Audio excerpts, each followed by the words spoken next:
From Highland Lanes in Austin, Texas, the USA Network presents the Professional Bowlers Tour. And tonight, it's the $125,000 Aqua Fest Mr. Gatti's Open. And these are the 5 finalists we'll be seeing.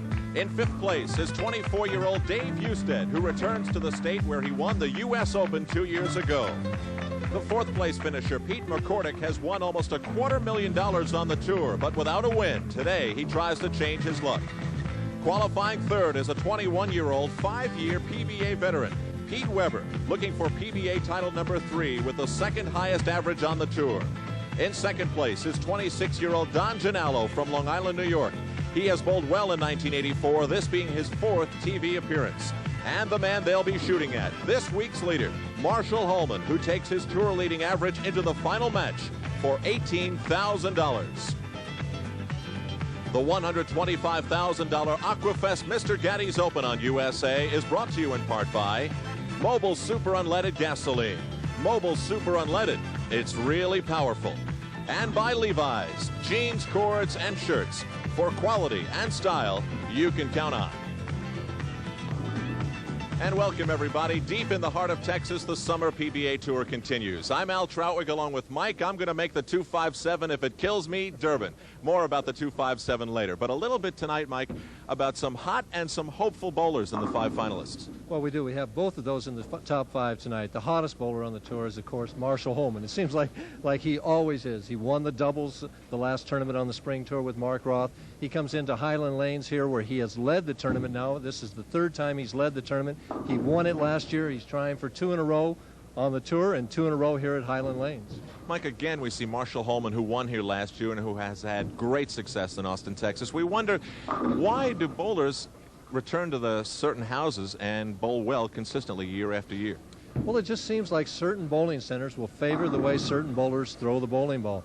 I know that I've been very fortunate to bowl very well at Riviera Lanes over the course of the last 18 years, and I've been fortunate that they've had a big money tournament. Marshall Holman bowls well everywhere, but he bowls especially here at Highland Lanes. It just seems that the lanes and the lane surface is conducive to the way he throws the bowling ball. Now, we've already met briefly the 5 bowlers we will see tonight. Let's focus in a little bit more on the strokes that they take. Here's Dave Husted from Milwaukee, Oregon. What about Dave? Dave, in 1982, was our 2nd leading money winner. He made over $100,000. Last year he tailed off a little bit. This year he's been in really kind of a slump, but his last 6 tournaments he's cashed in every one of the 6. He was on the television show, finished 2nd at the doubles. He bowled well here. He finished 3rd here a couple years ago. He could break out of it right here and win his 3rd PBA title. He needs to win again to requalify for Firestone. Now, the next bowler falls into the hopeful category. That's Pete McCordic. A lot of money in the bank, but no PBA titles to his credit. 5 seconds he has to his credit right now. This is his best finish since he finished 2nd at Detroit last year. Again, he's looking for that first win. In order to win, he has to win 4 games today. He's in his home state of Texas. He's from Houston. Austin's not very far. He's hoping to put up a good show before his home crowd fans. Now, Pete Weber is shaking off some personal problems he had earlier in the year, and he's bowling well, perhaps the best he's ever bowled. He's bowling just dynamite. He did go to a drug and alcohol rehabilitation center.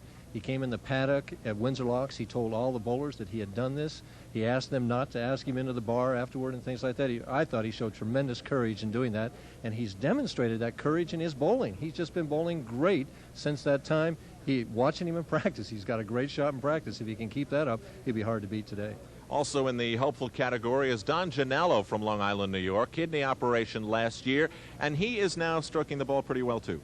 Throwing the ball very well. He's got real long arms, and he has a real nice stroke. He won on the spring tour in Seattle, trying to make it 2 titles this year here in Austin, Texas. Now, Mike, last year we stood in this very spot almost a year ago to the day and talked about Marshall Holman and that awful 18-month drought.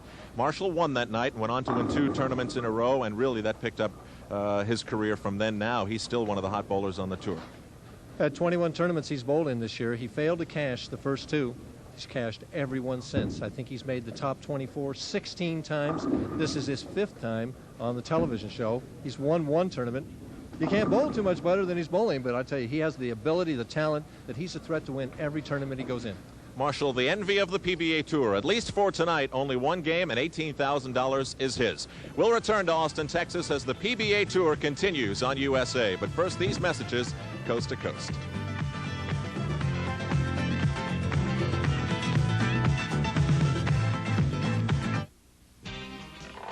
What a bummer. Another engine we can't mess up. How could Mobil do this to me?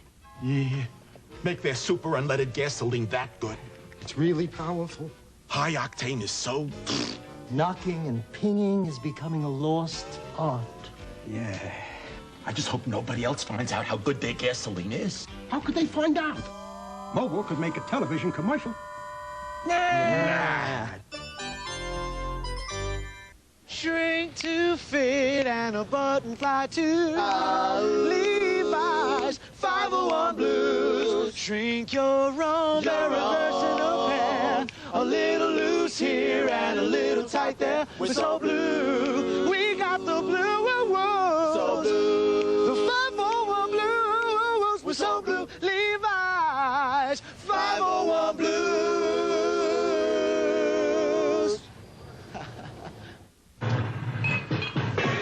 Sounds like there's a bear in the beer. What are we gonna do? I'll be right back. Where's he going?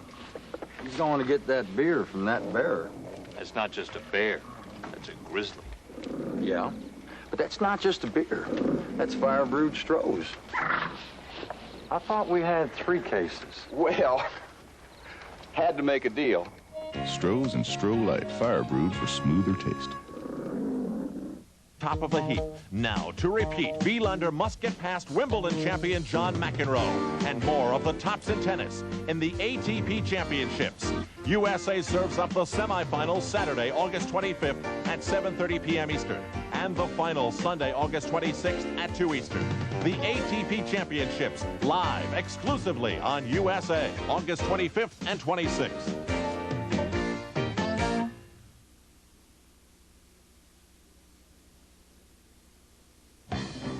And the Aqua Fest Mr. Gatti's Open will get underway with 30-year-old Pete McCordic, who might be a local favorite. He's from Houston, Texas, and 24-year-old David Husted from Milwaukee, Oregon.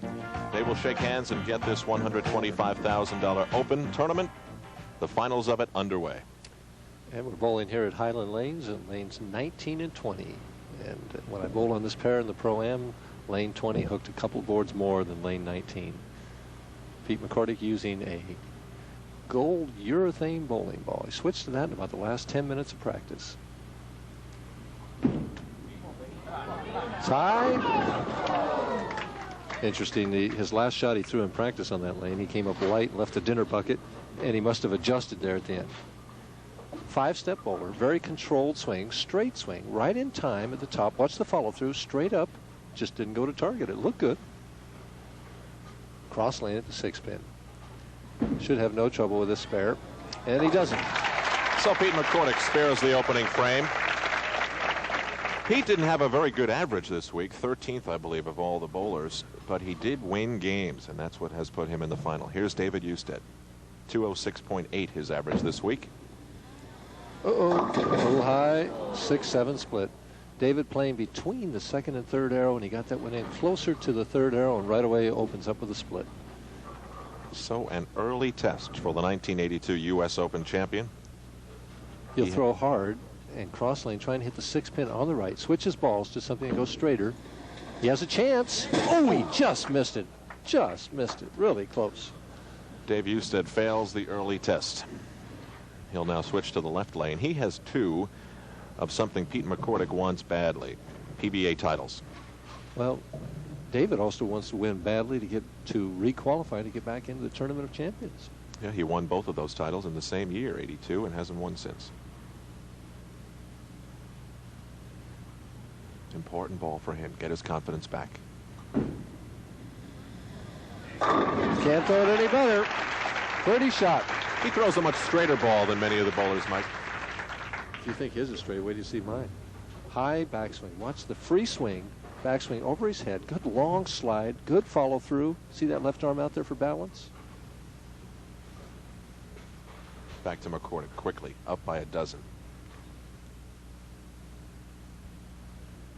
Much more controlled swing. Big contrast in styles. About the same target, though. Comes in light, blows that 5 out of there. Splattered the 1-3, and the rest worked according to plan. McCordic will now slide over to the left lane for the 3rd frame. Again, right around the 12th board, 13th board. Now watch the ball hit the 5 pin. It'll just get that 5, just enough to send it out of there. Pete McCordic's earnings very similar to that of Dave Husted. Pete is 51st. Trying for a double. Increase his lead to 22 if he can double. It's high, and crosses over again, leaves the 6-10. He's lost on lane 19. Shakes his head. He just doesn't know what to do in that lane. This is what happens when a guy from Texas tries to go to Brooklyn. He didn't get all the way over to Brooklyn. He'd been better off getting a little further over. Avoids the split. Try and pick up the speed just a little bit, throwing it to 6-10 to avoid the chop. I see he's bending his wrist back a little bit too. He's trying to straighten the shot out a little bit more. And, well, not the way he planned it, Alan, but got the job done. He blows some air out afterward.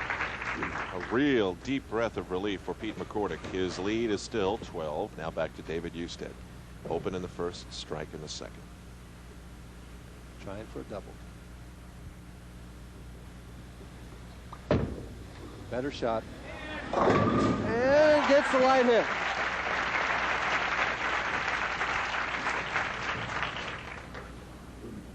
See that high backswing, the left arm back. Ball comes in late. Watch the head pin now. Goes to the wall. And I don't know what it was there. It got the 7. It was the 8 pin. I think they got the 7 there. Dave's best finish of the year was 2nd in the Showboat Doubles in Las Vegas. He teamed with Ted Hannes and eventually lost to Marshall Holman and Mark Roth. That's quite a double team. And trying for a triple. Oh, pretty shot. Well, that's the way to rebound, Mike. Yeah, open frame and 3 quick ones right back. You know, when he lost that game to Holman and Roth, they lost 169 to 160. You see this pretty shot by Dave Husted. All 10 pins right in the pit. Can't do any better. McCordic trails now for the first time in the match, down by 8 pins. Ball nicked the thumb hole just a little bit. I heard it rolling over the thumb right at the end. He got lucky. That 7 pin was an afterthought. Well, he thought he was going to trip the 4, which he did, but left the 10 pin. I'm not sure I know the words to describe how much Pete McCordic wants a title deep in his heart.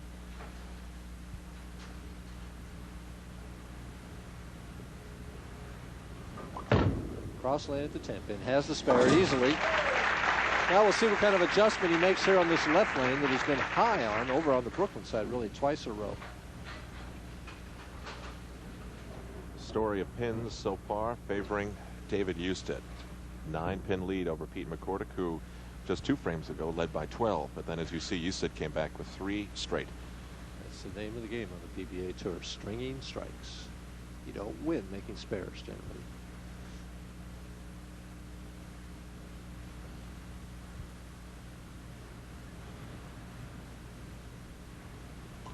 Moves in a little deeper.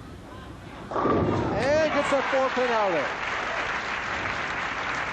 You see that adjustment he made there? He moved in closer to the 3rd arrow. Watch these pins, Mike. They come together like closing curtains at the very end. Watch the 2-pin. 3rd one from the left. Goes to the wall, and the butt of it gets that 4-pin out of there. Pete smacks his hands together. Something to get started on. Midway point of game 1, Pete McCordic and David Husted in the Aqua Fest Mr. GATTI'S Open. Our first game will continue in a moment.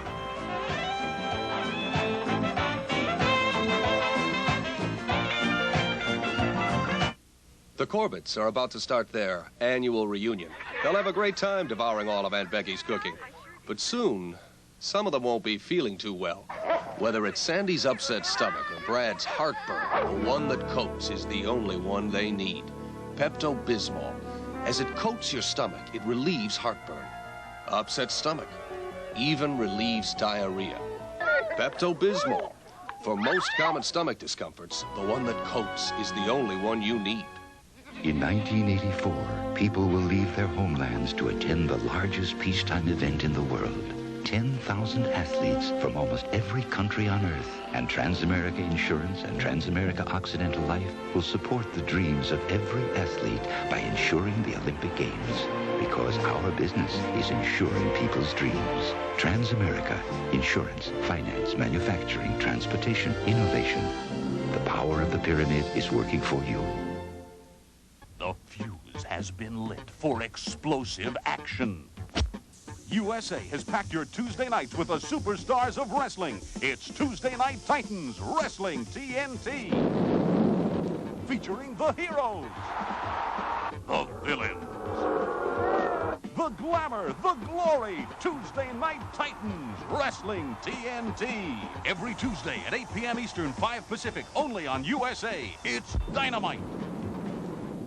Night Flight takes off this Friday with guest shots and videos featuring Mick Jagger and more. Plus a special musical salute to the Olympics and the fabulous Pointer Sisters on the top 10. Then on Saturday, get set for a video trip around the world and Hit Parader Magazine's Heavy Metal Heroes. It's all on Night Flight at 11 Eastern, 8 Pacific on USA, Friday and Saturday. It's much more than just This Week in Baseball. Catch player profiles, all the baseball news, and more on Don Drysdale's Baseball USA, Friday. A look at a very likable bowler on the PBA Tour wearing the appropriate shirt of the Aqua Fest Mr. Gatti's Open. Here at Highland Lanes, this is the alternate for today's tournament, Brian Voss. He'll be watching, as the rest of us will, David Husted on the right lane, lane 20, leading by 9. Trying himself to shake a long slump. The last 6 tournaments, he has been able to cash or make money. But still, the titles have eluded him. 2 hopeful bowlers. Pretty shot. Right around the 12th, 13th board. Ball makes a nice arc, solid in the 1-3. See those both arms out there. It's very similar to Don Genalo at the end. We'll see Janello in a little while. That 2-pin crunches out both the 4 and the 7.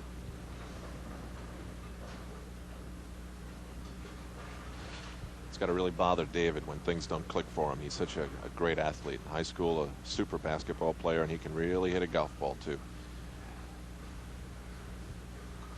Up by 19. Make it more. Now.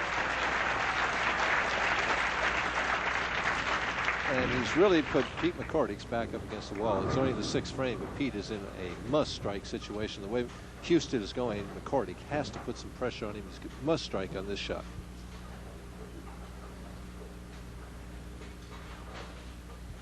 Pete McCordic's wife, Susie, watching. 29 pins is all she's thinking about right now. And he's right there. Oh, nice shot. Great response. Cuts it back to 19, and if he can get one more here, he can cut it down to 9. These are important balls for Pete McCordic. He has chipped 10 off the 29-pin lead of David Husted, but he must be kicking himself, Mike, that he didn't capitalize more on that open frame that Husted left him in the first. Well, that's past right now, Alan. He's got to concentrate on the 7th frame right now and try and make as good a shot he can on his toughest lane. David Husted not really interested in looking right now. Little. Oh, he trips that 4-pin out of there again. He thought the ball was going to be solid, and then it finished right there at the back end. Tripped that 4 and 7 out. This shot needed 3 lanes of body English. And again, the 2-pin, 3rd from the left, goes to the wall and gets both the 4 and the 7. Houston's lead cut to 9 pins.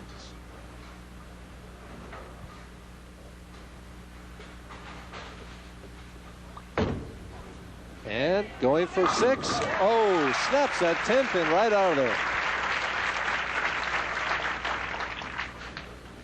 There's no defense right now. David watching only the 10-pin. That's all he's looking at. Susie sees it snap out of there. Hands go together. Back up to 19. The best way to answer when your opponent strikes is to come back and strike yourself. On 6 in a row, but he's only ahead by 19 pins. And really got through that one well. He just threw that one super, almost too good, and leaves the solid 10. This is one of those shots, even when you watch it in slow motion, you don't understand why it didn't go down. Cross lane at the 10 pin. Switches balls, something that goes straighter. This purple ball here. Kills it completely, no lift. McCordic asking for a re-rack, and as we're sitting right behind lane 20, I can see why he is. It appears to me that there's a gap between the 3 pin and the 6 pin, and the 3 pin is sitting a little close to the head pin, and if he hit solid in the pocket, he would leave a ring in 10. I must wear the wrong glasses because I can never see it. Well, Eddie Doucette tells me that basketball players can come in and they can look at a rim and see if it's off just a little bit. So bowlers can see those racks too. Big shot down by 18 pins, can cut it to 8. McCordic with a 16-pound gumball. That's what it looks like. Hits the thumb hole and trips the 4 again. That time hitting the thumb hole stopped that ball from hooking and caused it to set in a pocket, and that 2 pin tripped out the 4 one more time. There we see it, the difference 8 pins right now. McCordic can take the lead with a strike here in the 9th frame. All important, he's got to have this one.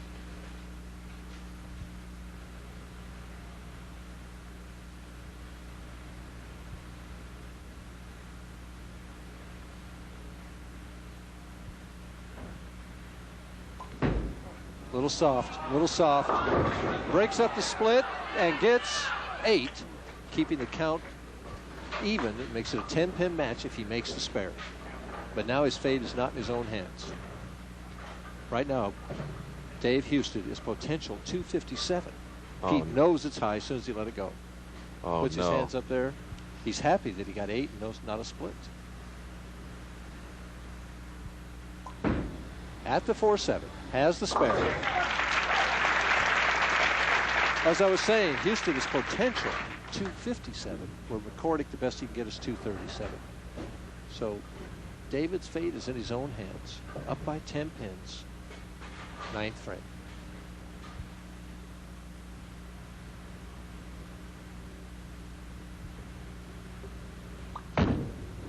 Right there. Soft 10 pin again. Last 10 pin was a hard one. This one's soft. Cuts it to 9 pins. David lets it go a little wide. Watch the 6 pin. Second one from the right. Just lay down in the channel. Back live. He's got it.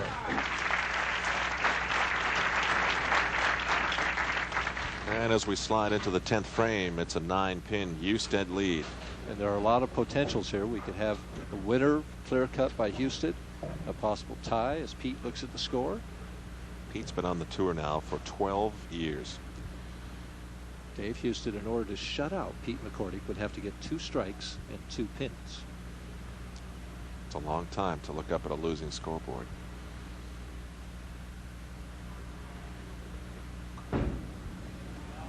Right there.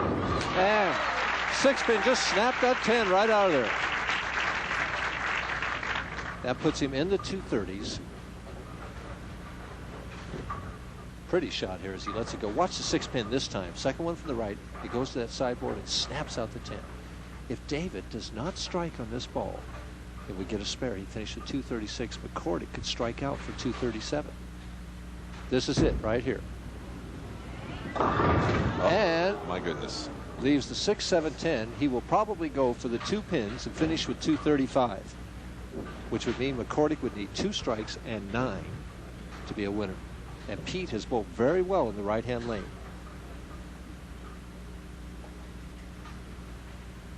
Holding his hand over the hand dryer right now, getting all the perspiration off.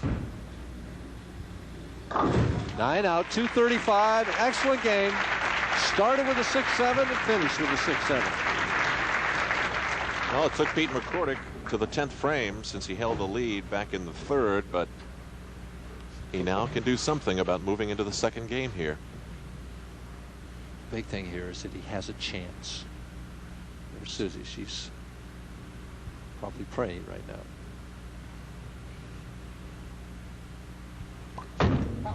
Gives it room, and pretty shot.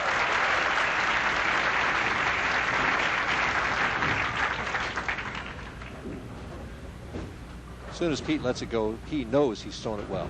And he's moving. It's just saying, don't leave a 10-pin, don't leave an 8-pin, and it didn't leave either. Again, looking at his rack, I don't like it. I would re-rack if it were me.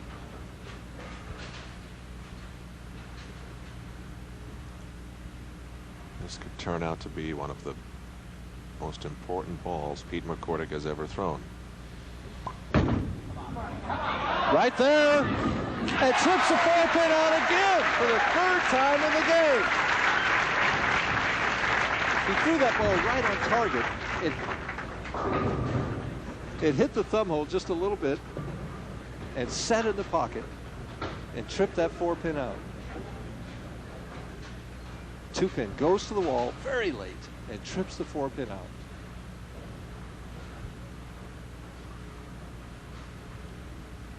McCordic needs 9 to win. 8, and we'd have a 2-frame roll-off.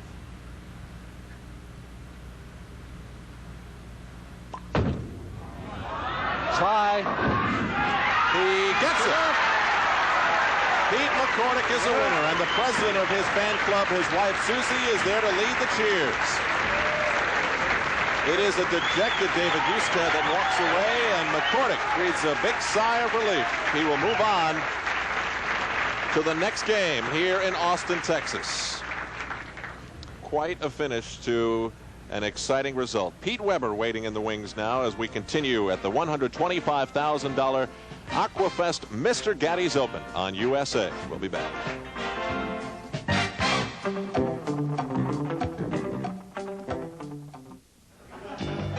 This bartender's the next big league pitcher and loves to serve fire-brewed Strohs. See what I mean? That was his fastball. That was the curve. Look out. Wild pitch. What was that? Relief pitcher. Strohs and Stroh Light, fire brewed for smoother taste. It begins as a dream, a quest for a moment of Olympic glory reserved for the very few. At Transamerica Insurance and Transamerica Occidental Life, we're supporting the dreams of every athlete by insuring the Olympic Games. Because our business is insuring people's dreams. Transamerica, insurance, finance, manufacturing, transportation, innovation. The power of the pyramid is working for you. The USA movie. It's action. That's just to let you know we're not talking through our hats. Adventure. You can say that again. Comedy.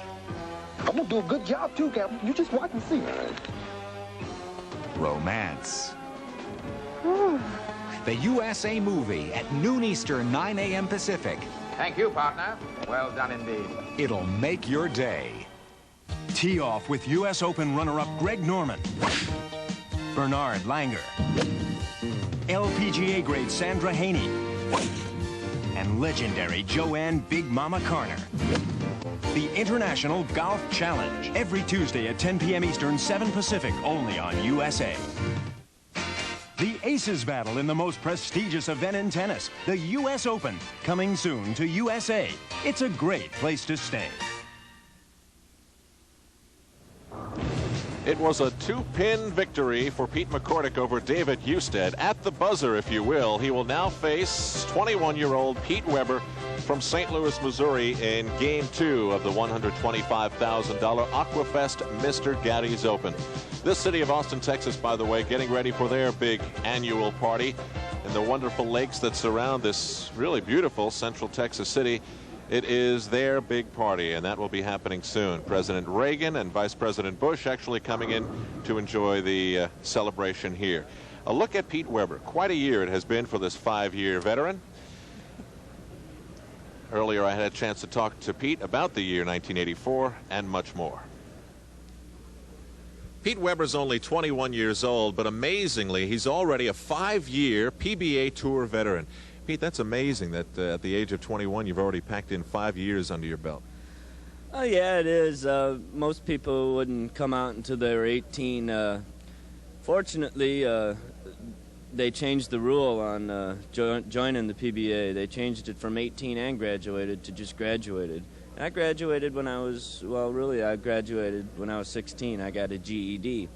And Dad went to the executive board, and he changed the rule, and that allowed me to join the PBA and come out on tour. Now, Pete, you had some problems this year with alcohol and so forth, and you admitted that, and now it's a few months since you went into rehabilitation, and you seem to be handling it fine. Is that the way it reads right now? Oh, yeah, I've been handling it real good. I feel great about myself. My bowling's been great, and I'm just looking forward to the rest of the year and the years to come. Now, you always like to see something good come out of a situation like that, and of course it's a great situation for you, but have you brought any other bowlers out that perhaps had a similar problem and weren't able to bring it out in the open as you were? No, I haven't heard of anybody admitting the problem with their drinking or stuff like that. Although I know Bob Chamberlain in Toledo, Ohio at the national championship, he came out and said he was a recovering alcoholic also. I always want to ask you how your father's doing. What's he up to? Well, he's up to working at the bowling alley, playing a little golf here and there, and just recently he's going to be our regional director in the Midwest. Now, 1984 has turned out, as you said, to be quite a good year. After your problems, you're bowling well. How does it feel now stepping up to the lane as compared to maybe, say, 8, 9, 10 months ago? Well, 8, 9, or 10 months ago, I was a very short-tempered, confused boy. And now I've learned to accept my taps and my reps, and I just don't let it bother me as much. And I think I've changed a lot, and I think I've become more of a man than a boy now. So what has happened this week in Austin, Texas? Well, I've come on, I've bowled well the first 4 blocks of the tournament. In the last 2 blocks, I had a little troubles, but I think I'm over with that, and we're going to win today. Well, Pete, we shall see. The handshake between Pete Weber and Pete McCordic. And McCordic, really, what a great finish against David Husted. He's got to be oozing with confidence right now. As our statistician Mark has informed me that the left lane is the one actually hooking the most here. I think at the top of the show I said that the right lane was, but it turns out today the left lane is hooking a little bit more for everybody. Pete's in there on third arrow, starts with a strike.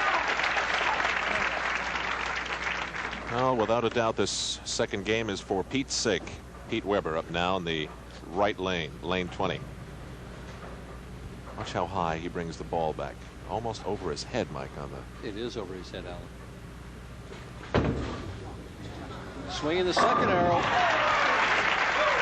Zap-a-dap-a-doo. 5-step delivery, drops the ball in a great big high backswing, and then a great follow through. Gets tremendous lift and turn on the shot. Pete has won 2 PBA titles. See those, as he puts his fingers in, that is a cut-off golf glove that he's wearing on those fingers. And the reason he's wearing that is he was tearing up the joints, the lining of the first joint of his finger, and that prevents it. He gets a double. Learned that from Joseph Groskin. Joseph Groskin does the same thing. Again, now McCordic gets somebody tripping the 4-pin at him. 2-pin goes to the wall and gets the 4 and the 7. McCordic, second frame, strikes across the board.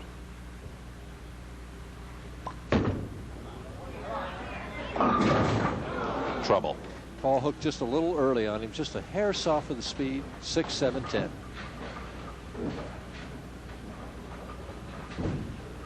Looks like a good shot here, but the ball breaks right now. See it start to hook there just way too soon on the lane. 6, 7, 10.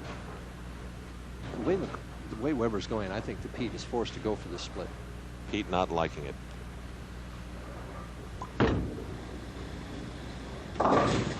And he comes up with a 9, open frame in the second. And now opportunity is calling long distance collect for Pete Weber. I wonder whether he'll accept the charges. He's got a chance. A couple of years ago, Pete Weber won his first title. Pete McCordic was the tournament leader in Windsor Locks, Connecticut. And Pete Weber defeated Pete McCordic to win his first title and deprive Pete McCordic of his first PBA victory. And I'm sure Pete can tell you every ball he threw and what happened when he threw it. Right there, back on track, rebounding from the open second to strike in the third. Now back to Pete Weber. 17 years of age, his bowling story was optimistic. Then off course, and now seemingly back on target. Pete Weber's wife, Dee Dee, sitting in the front row. Oh, pretty shot. And looking at Dee Dee, you can just imagine that while Pete was going through his problems earlier this year, what a major part in helping him through that Dee Dee played. Dee's a very pretty young lady, very mature young lady, as we see Pete Weber with 3 straight strikes and McCordic just with that one split in the middle, a difference of 32 pins.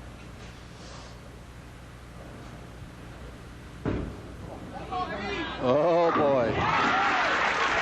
I'll tell you what, we could be staring at a possible 300 here. This boy's really on track. He was bowling with such confidence. You could just see it in his face and his body English. Pow. All 10 in the pit. McCordic has to strike.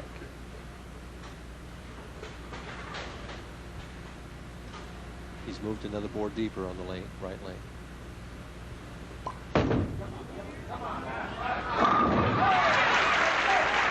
Made that adjustment. The lane just broke down on him a little bit since he finished that 10th frame. Really gets this one out of the lane. Hits with a thud. But the result is that it's right dead in the 1-3 pocket. And we've seen 7 out of 8 strikes. But McCordic got full penalty on the one he didn't strike on. Can cut the lead back to 22 here and keep himself in the ball game with 1 more.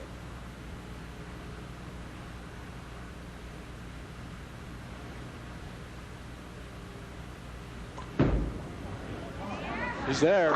Ooh, and he leaves the 4-pin for the first time. He had tripped it out so many times, and finally he leaves it. Converts this, he'll have 77 in the 4th, be trailing by 33 pins.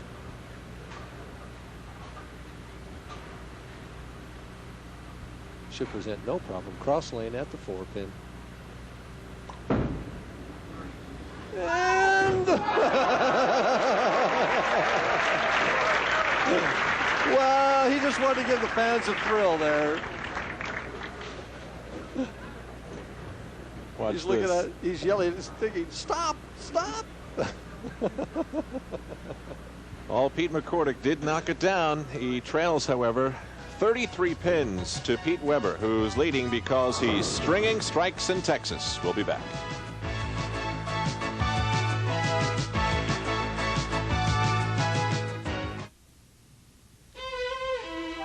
To work the way your hand works, the ideal measuring tape would be shaped the way your hand is shaped, with its control button where your thumb is, shaped the way your thumb is shaped.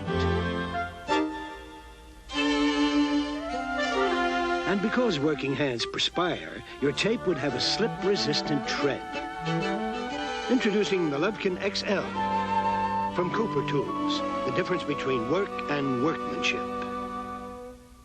This is a heavy-duty interstate battery. And if we can make this cat purr, we've got a battery that'll make your outboard jump to life. That'll make your depth finder bleep and your trolling motor troll. And a battery that'll make your Bronco gallop all the way home. Interstate batteries. No matter what you want to start, we've got a battery that'll do it. Interstate batteries. With 92,000 dealers across America, there's one near you. Shotgun Rapids, Idaho, and Old Milwaukee both mean something great to these guys. The shotgun means white water at its best. And Old Milwaukee means a great beer. Cold, crisp, Old Milwaukee beer. And smooth, golden Old Milwaukee Light. And Old Milwaukee. And Old Milwaukee Light. Taste as great as their name. You know, guys, it doesn't get any better than this. On the next Seeing Stars, Cheech and Chong started out as offbeat drug culture comics. Today, they're Hollywood's hottest comedy team. On our next show, discover why they cleaned up their act for their new movie. Meet sexy Mickey Rourke, star of The Pope of Greenwich Village, and discover how his co-stars help make the Pope a pleasure. And get a sneak preview of a new movie with Dudley Moore and Eddie Murphy. I'm Jim Finnerty. Join me for Seeing Stars, 12:30 p.m. Eastern, 9:30 a.m. Pacific on USA Saturday. Pete Weber's wife, Dee Dee, front row center here at Highland Lanes in Austin, Texas. 4 years ago, her husband Pete was Rookie of the Year. A rookie no longer. He is a seasoned veteran, and he has been through it. Right now, 4 straight strikes in his favor. He'll be bowling in the 5th. I'm Al Troutwig, along with Firestone Tournament of Champions winner Mike Durbin. Sounds nice, doesn't it, Mike? Yeah, I wish you could say it every year. One more. Oh, boy. Make it 5. And he wants a re-rack with the left leg. Evidently, he had taken a peek at it early, and he knew that right away. Boy, he lets this one go. He just knows it's solid as soon as he let it go. Look at those eyes. Very calm. You see how calm he is? I'm looking at his body English, and he's just as confident as I've ever seen any bowler step upon a pair of lanes. It's very intense, though. He's trying to stare the pins down.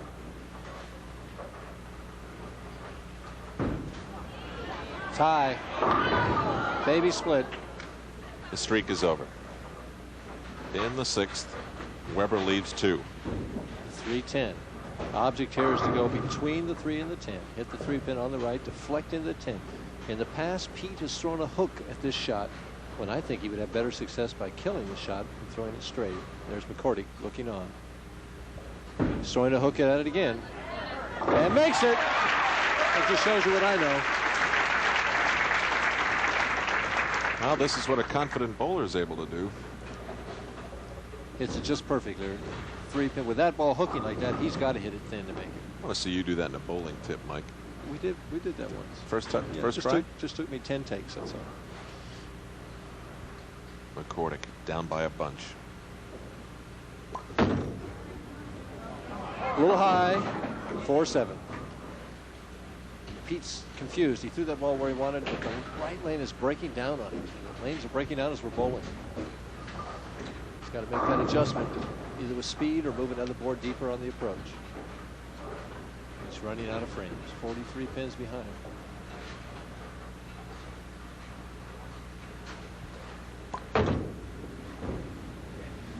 Has this one a little more solidly, that's all. So the story here in Austin, Texas, not a good one for Pete McCordic. Getting ready to enter the 7th frame. He trails by 43. You see that 5-strike string of Pete Weber that really put him way out in front. Already we have to think in terms of potentials. Right now, Pete McCordic is still potential 235 if he would strike all the way out. Where Pete Weber is going at a 238 pace right now. Tie again. 4-7 again.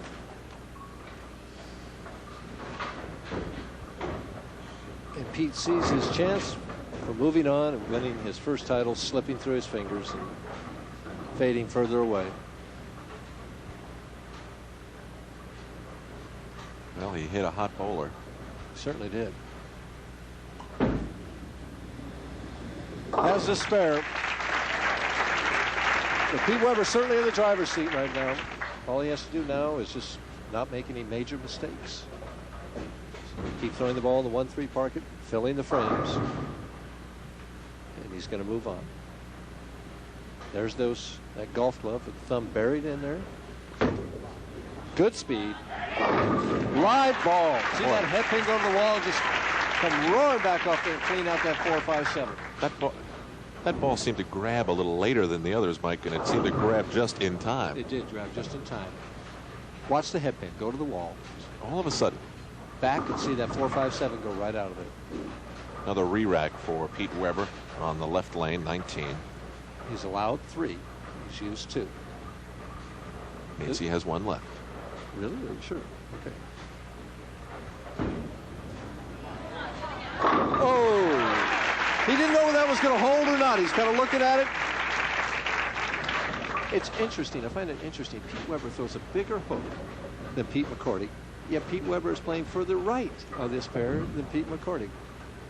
It's interesting the different ball reactions we have on the lane conditions we're bowling on nowadays. McCordic moves in a little deeper on the right lane and gets that 10 pin out of there. But he's 55 pins behind. He's completely disgusted by now. Let's see what hits the 10 pin here. Normally a shot like this would keep your hopes alive, but well, he could still shoot 223, but for all intents and purposes, Pete Weber is going to move on to bowl Don Genalo. One more. Nope. High, 610. And that definitely does it. Pete Weber just has to show up for the 9th frame, keep the ball in the lane, and he's going to move on. the sounds in the background are those of Don Genalo warming up about 10 lanes to our right. Janello better have his strike clothes on.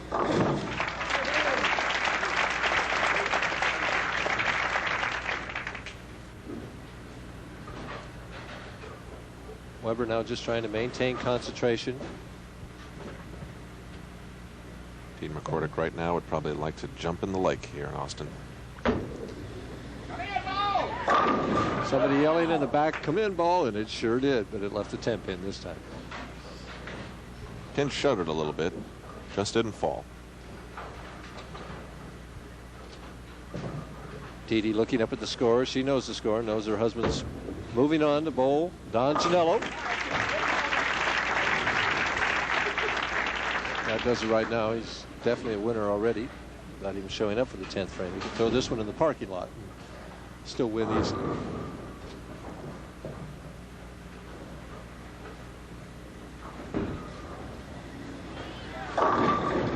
Ooh. You wonder if that lane broke down on him a little bit, or whether that was just a bad shot. 3-6. When you say broke down, you mean the conditions changed. Whether the ball just grabbed a little too soon for him and started hooking, whether he needs to make an adjustment or whether he just threw the ball poorly.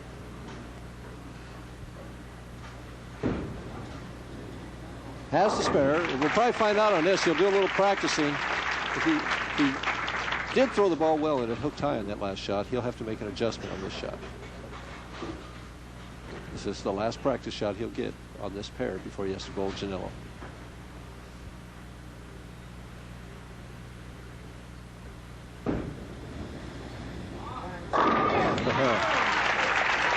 Well, they say things are larger in Texas. Pete Weber throwing a big ball today, 245. Made it look easy, didn't he? 8 strikes. And Pete McCordic leaves another 10 pin. Pete Weber will be facing Don Genalo right after this, and the intensity remains on the cement face of Pete Weber.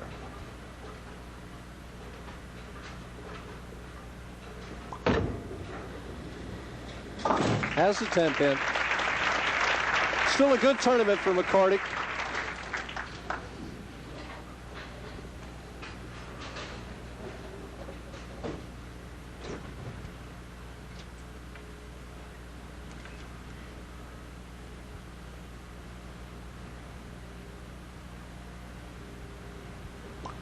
Going to pick up $5,500. It's not a bad week's work. At least another 10 pin finishes at 191. 245 to 191. Pete McCordic looking good after game 1 until he ran into a brick wall named Pete Weber. And in game 3, Don Genalo had better act like a very frustrated union and strike. We'll be back in Austin in a moment.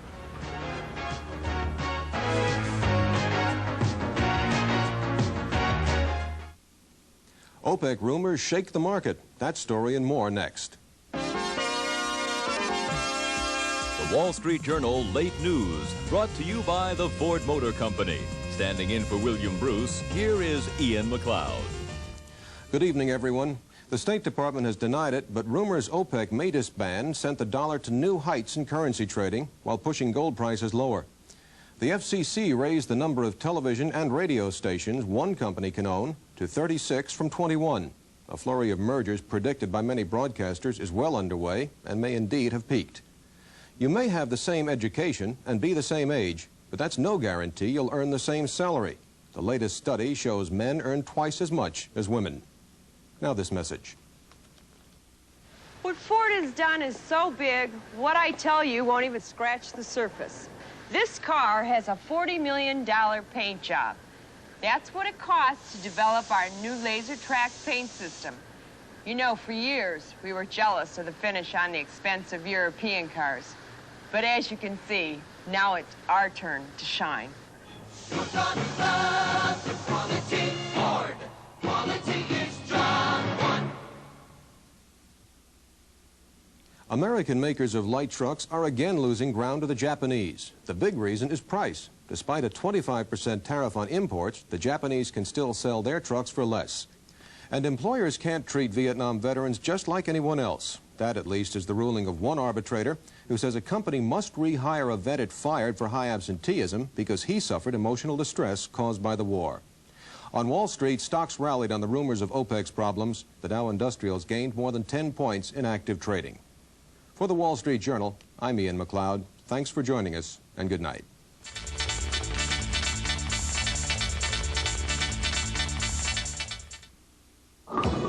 We're back in Austin, Texas on USA Sports. We're focusing in tonight on the 5 bowlers who survived, but for a moment we'll talk about the 6 through 24 who did not.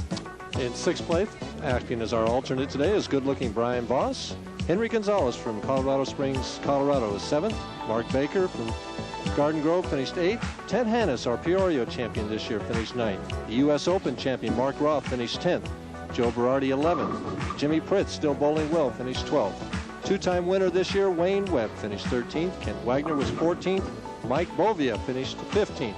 Warren Nelson, 16th. Steve Martin from Kingsport, Tennessee, finished 17th. Young, powerful John Forst, 18th. Tom Baker, 19th. Ambleto Monticelli from Venezuela finished 20th. The hottest bowler on the tour for a while, Ricky Sajak, 21st. Norm Duke, 22nd. Bill Spigner was 23rd. And holding up the bottom was Bobby Jacks from New Orleans, finished 24th. And while those bowlers receive anywhere from $1,250 to $4,000, the top 5 bowl for considerably more. First spot, $18,000. Second, just about half that, $9,500.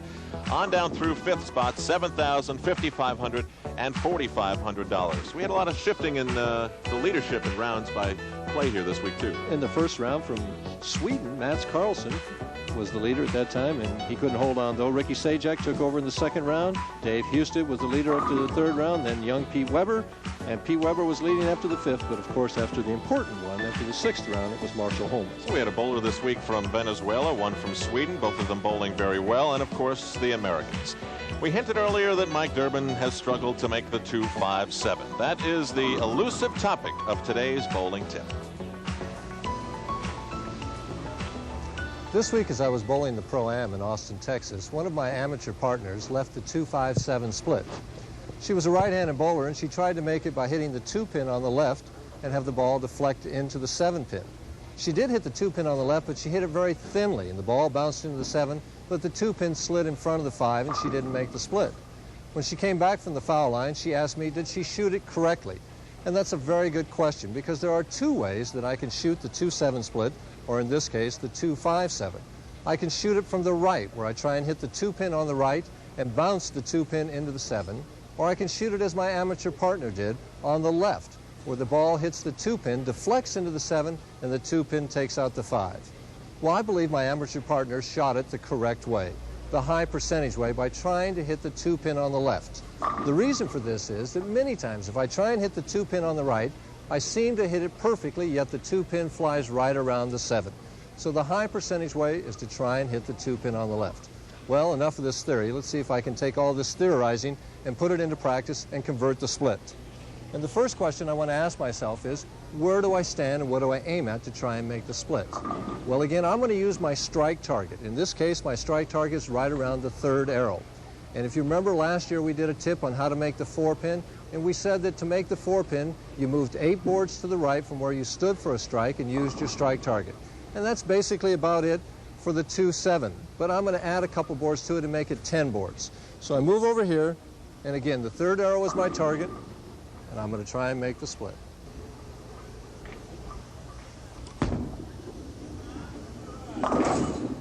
And that's how you make the 2-5-7. Remember, every time you make it, it adds 11 pins to your score, and the high percentage way to make it is to shoot it on the left. We'll see you again next week. The amazing thing, Mike, was that you did that on the first take. Sure, he did. Mike, who's making how much? We won't tell him how many takes it took. Leading the money parade this year is Mark Roth from Spring Lakes Heights, New Jersey, with a little over 95,000, and he added to that this year. He's fast approaching 100,000. Yours truly is in second with 84. Ricky Sajak, 82. Gil Sliker with 79. Gary Skidmore at 77. Wayne Webb at 75. George Pappas at 71. Marshall Holman at 67, and he could add to that today. Ted Hannes at 64, and rounding out the top 10, Mark Baker with 63,000. And in order to make money on the PBA Tour, you have to be consistent. That's the theme of the following 10 players. Well, we get to our averages, which are led by this tournament leader, Marshall Holman, averaging 213 per game. Pete Weber on the show this week also, averaging 212. Bob Hanley right at 212. Mark Roth 211.8. Yours truly at 211. Joe Berardi 210. Ricky Sajak 210. Mike Albee 210.4. Gary Skidmore 210.2. And rounding out the top 10, Gil Sliker at 210.263. Consistency is something one of the bowlers that I talked to today would love to develop. Here's an interview that we had earlier. When Pete McCordic wins his first PBA title, he may be a little more lonely than he is today. We were joking about that before, Pete. You do a lot of interviews about the fact that you've won more money on the PBA Tour than anyone else without winning a PBA title. Well, that is a little bit of recognition. I don't know if I like it, but it's always a question people say, why haven't you won? You've been on tour a long time. You've got a lot of high finishes, but you've never won. Charlie Tapp says when he won in Seattle that no one interviews him anymore because he can't. He's won a title, and now he doesn't have that recognition. He's passed that on to me. But I'd much rather trade it for a title. Well, consider it a firm promise that when you win, you will be interviewed again, at least by us anyway. How's it been for you in 1984? Fair. It's not been as good as I'd hoped for. I don't know if you're ever really satisfied. It seems like I was cashing pretty regularly for a while. And then I hit a little slump toward the end of the spring, which just kind of really ruined the year so far. But there's a lot of tournaments left. I bowled real well here this week, and hopefully I can finish the year as good as I had started this week. Now, does bowling in Texas have anything to do with it for you? Well, Austin's not that far from Houston. It's only about a 2.5-hour drive from my house. I know a lot of the people here. Since I am from Texas, it seems like a lot of the crowd has gotten behind me, and it's helped. When you're bowling good and the crowd's behind you, it just it gets you even more pumped up. When you win the first PBA title, do you feel that that's going to perhaps carry you on to maybe 2 or 3 in a row, or at least a string of good fortune? I know that happened to Marshall Holman last year. He hadn't won for 18 months, and then he came here and won, and all of a sudden he was the hottest bowler on tour. Well, I don't know if I'll ever be as hot as Marshall Holman. Marshall's such a great bowler that that would be asking a lot. But say Art Trask. When Art won, he won 3 tournaments that one year. When I win the first one, hopefully I can get over that little hump. You know, I feel confident in my bowling. I feel like I know I'm good enough to win. But until you do it, you know, you have to prove it to yourself and to everybody else. So even though I'm confident in it, I still have to prove it to myself and to everybody else. And the great 60-foot challenge of the PBA Tour will continue next week. The bowlers will remain in Texas, as will we on USA Sports. August 2nd, the $110,000 Houston Open. On the next week, up to the Chicago area for the $110,000 Waukegan Open. Up to Western New York for the Buffalo Open on August 16th. Across the border to Windsor, Ontario for the Molson Golden Bowling Challenge, August 23rd. And then on September 2nd, we'll wrap up our coverage with the $110,000, and this is always one of our favorite events, the PBA Seniors Championship in Canton, Ohio. But for the time being, we'll focus still in Austin, Texas, and we'll be back with the continuing coverage of the Aqua Fest Mr. Gatti's Open after this.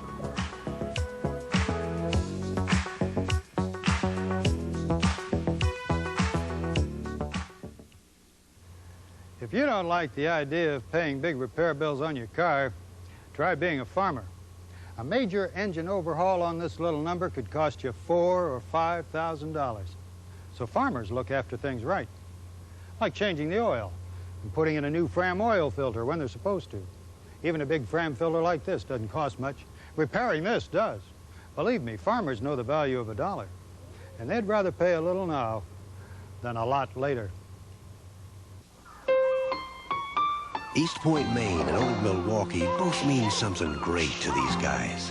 East Point means a New England clam bake, summer fun and food at its best. And Old Milwaukee means a great beer.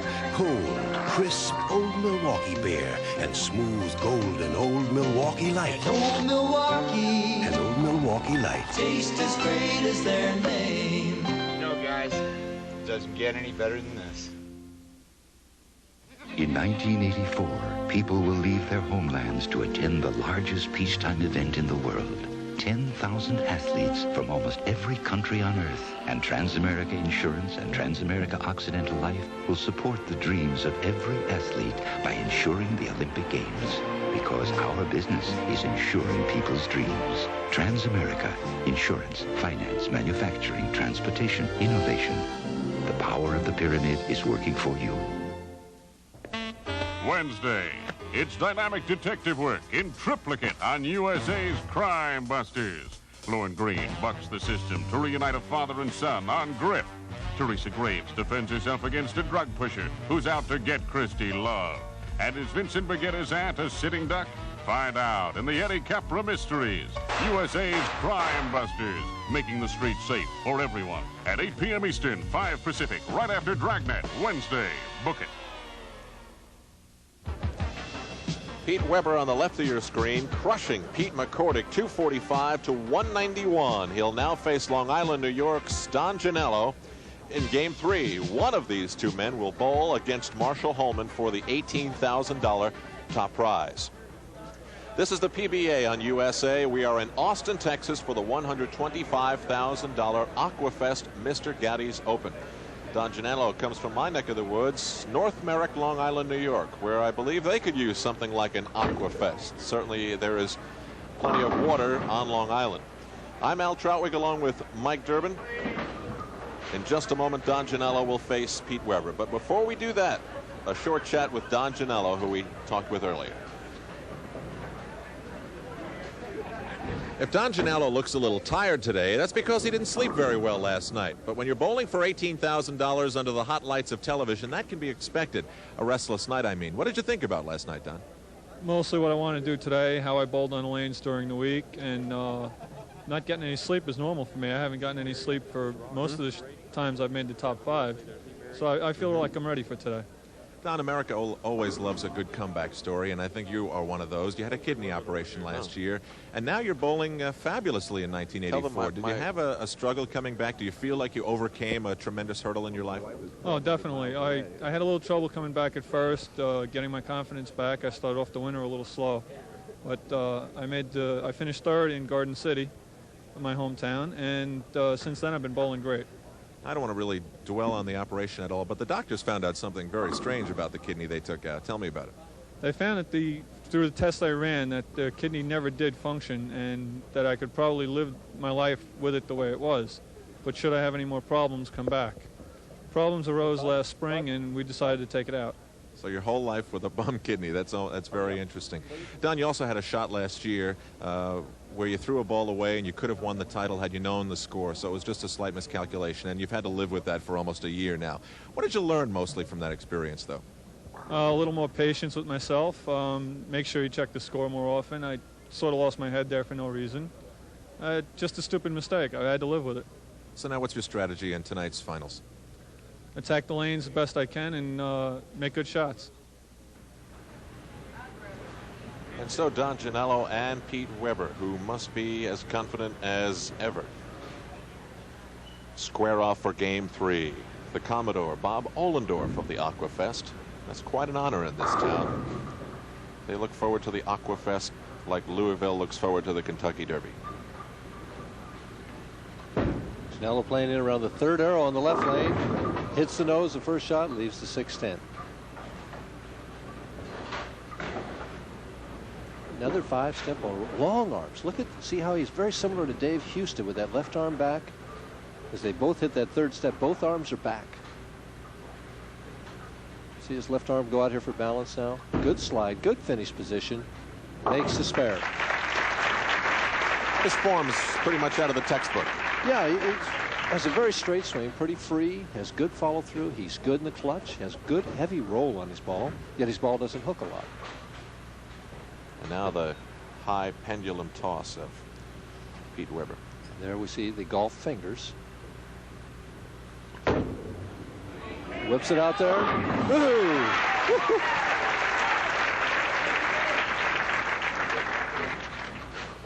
And Weber just continues, so he strikes his hand, rips around the side of that ball. He goes about 40 feet, starts making his turn. Zap-a-dap-a-doo.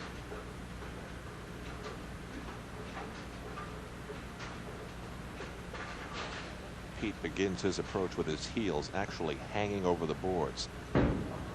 He's going to be high this time. It breaks up the split. Remember, he went high in the 10th frame. Well, he's looking at the same 2 pins that Don Genalo was looking at in his first frame. And he switches to a plastic ball for it to go straighter at the 610.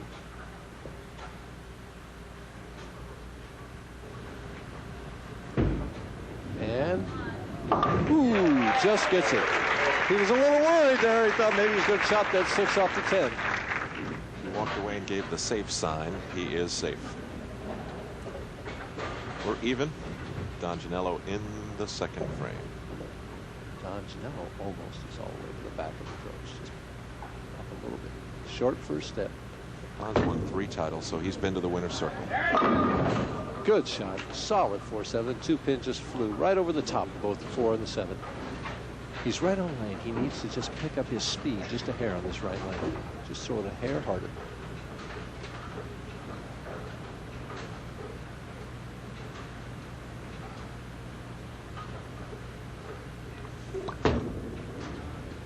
Has the 4-7.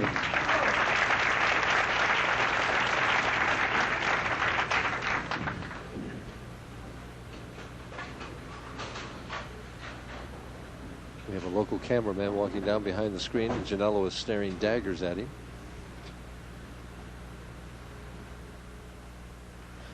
But he's out of sight now, hopefully out of mind.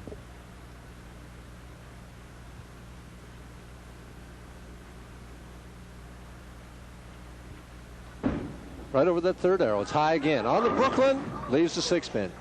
And again, the difference so far in the matches has been this left lane. McCordic had trouble with it. Now Janello's having trouble with it. The ball just hooks early for him on this left lane, and it's left right there. He's just hoping for a crossover strike here. He doesn't quite get it. 3rd straight frame of confusion for Don Genalo. He's got it. Pete Weber now in the 3rd, up by 3.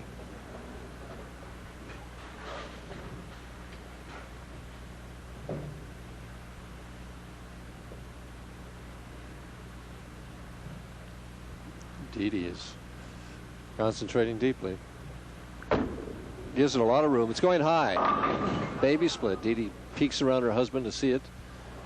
And suddenly the scoring has tailed off a little bit. The lanes are breaking down, or the oil's moving around. The bowlers have not made the adjustment. Swings it out past the 2nd arrow at the break point. Goes high. Well, this should be a perplexed look. It is on Pete Weber's face. He made this in the 1st match. And has it again. Woo! You know, it's possible, Alan, for a big hook ball bowler like Pete Weber to actually send that ball between the 2 pins and hit neither one of them. Well, he didn't do that time. He's up by 1 after 3. That was quite. See, he just hits it here. Just barely gets both pins. Quite a conversion. And well, suddenly he's lost the pocket on both lanes now. Isn't that amazing? He comes out and throws 240 as easy as you thought he could shoot it every game, all day long, and now he's having trouble hitting the 1-3 pocket. Switches balls again to shoot the 2 pin.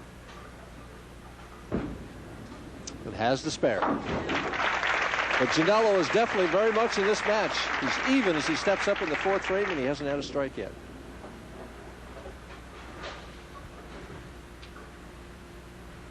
McCordic is sitting over there on the side saying, why me? Yeah. There's a sad-looking Pete McCordic who walked away after game 2.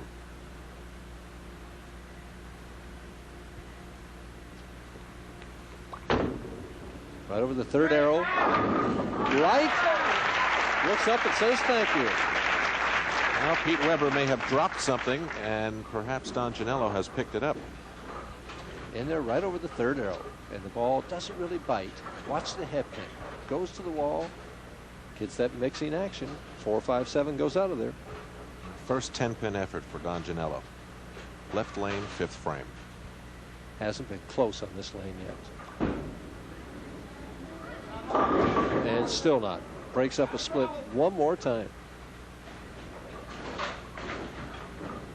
Nobody's hit the pocket on lane 19 yet, and I know Marshall Holman is over there studying, and probably whoever wins this match, he's going to make him finish on lane 19, I would guess.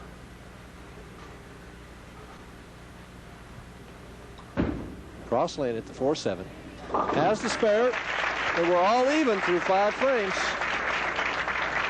And all of a sudden, between Don Genalo and Pete Weber, there is a mystery above lanes 19 and 20 here at Highland Lanes in Austin, Texas. He who solves the mystery may be the winner here. We shall see as we continue from the Lone Star State in just a moment.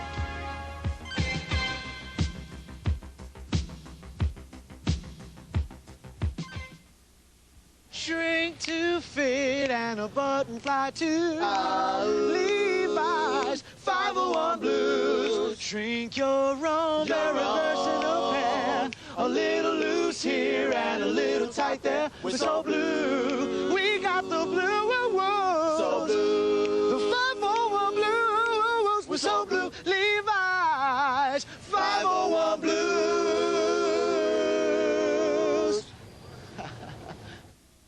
This is a heavy-duty interstate battery.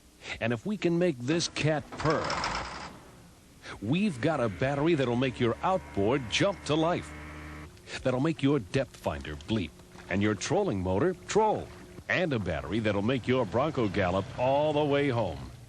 Interstate batteries. No matter what you want to start, we've got a battery that'll do it. Interstate batteries. With 92,000 dealers across America, there's one near you. Journey to the mysterious world of the Far East. The wondrous and wicked world of the Kung Fu Masters, where honor is not taken lightly. Enter the Dragon's Den for a deadly display of fisty fireworks each week on Kung Fu Theater. Confucius say, person who watch Kung Fu Theater on USA Network is one smart cookie. At 1 and 7 p.m. Eastern Sunday.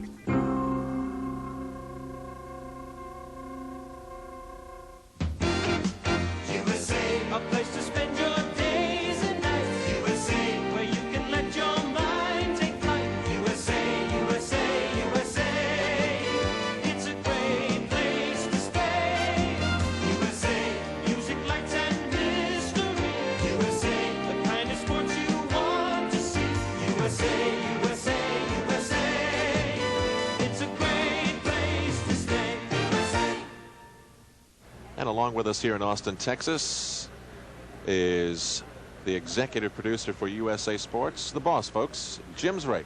Next to him, to his left, his boss, his wife, Janet. So when I make a mistake, that's who comes after me. And now we continue on. Midway point, game 3, winner to the championship. This is Pete Weber. We are all even. I'm Al Troutwig along with Mike Durbin.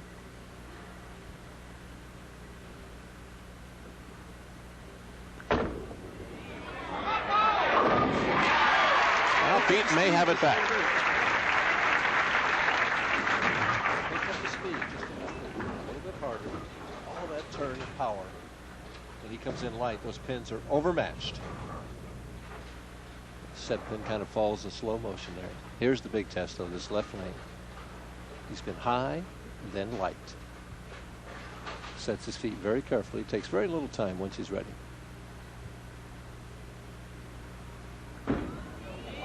Looks good. Oh, solid 8. What they say is the only true tap in bowling. I never have believed that, by the way, but as you watch the ball enter the 1-3 pocket here, the ball will actually chop the 5 straight back off the 8. I left about 5 of those here last week, and gets it.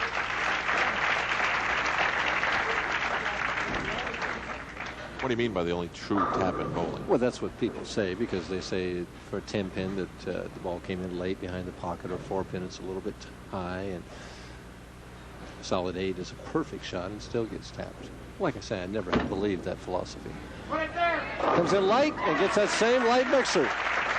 Keeps the match even.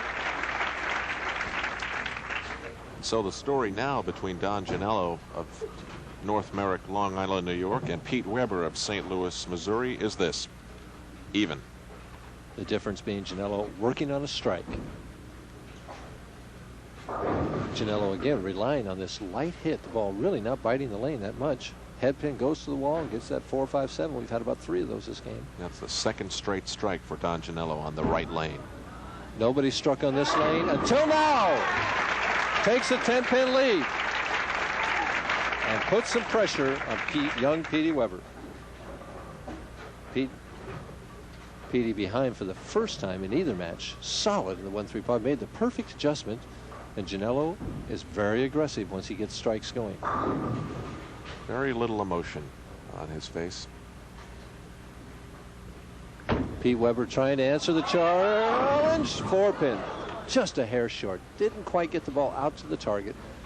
Falls now 11 pins behind.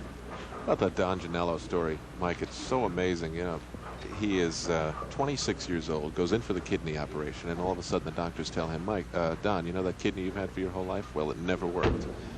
It's amazing. Well, I understand that the kidneys are a big overkill anyway, that there's a lot more function there than we really need, so he can survive fine with one kidney. All of us could, I guess. Hasn't taken any of the guts out of the game of Don Genalo, that's for sure. Oh, no. He's in with Pete Weber, stride for stride here. Weber, though, now trailing by 11. On his tougher of the 2 lanes. Right there. And gets that 8-pin out, points his finger at it. Gotcha that time, said Pete Weber. And here's what we're talking about. Watch what Pete does here. Is he going to carry this time? Now he points that left. Gotcha. 8th frame, Don Genalo still up by 11. On his good lane, lane 20. He's had 2 strikes in a row here. Right over the 3rd arrow. Light again. And is he going to hit it? Oh, agonizing. Look at that pin spinning around. He didn't move. Boy, he keeps coming in light on that lane, but he's not making any move to try and get the ball solid. He says, as long as it's striking, why should I move? And we have a 10-pin match. Really, this one's going down to the last shot, I think. At the 8-pin, has it easily. Janello with a potential 226 if he strikes all the way out. Pete Weber with a potential 226 if he strikes all the way out. There we see it. 10-pin difference. Janello working on a spare going into the 9th. Weber working on a strike. The foundation 9th frame coming up. Janello must strike here to keep Pete Weber from having the opportunity of shutting him out. Looks good. Oh, and he leaves a 4-9, and probably his best executed shot of the game. Not a good foundation to build on. Not his fault, though. He threw that ball really perfect. That ball is solid at this point, and watch the 2-pin. You didn't think that was a little high, Mike? Well, it was at that point, at the last second, but it looked that the ball was going to be definitely perfectly solid, and it just snapped right at the tail end. He has to make this. He has to make this. He goes left. And, oh, he just missed it. Nice try. Suddenly, he is 4 pins behind, and Pete Weber is definitely in the driver's seat. What a turnaround. What a turnaround. Of all the doors to leave open, that 9th frame door is a killer. Oh, it is definitely a killer. And Janello just knows what Weber's going to do right now. So many times when you open like that, your opponent comes back and doubles. One more beat. Oh, solid 10. Oh, baby. Pete throws such a hard ball, splatters the pins everywhere, yet in this game he has left 3 solid pins. Absolutely could not have thrown the ball any better than he did here. Watch the 6-pin. Flies right around so quickly, and he was down one of that strike so badly. Needs to get himself together, make this spare.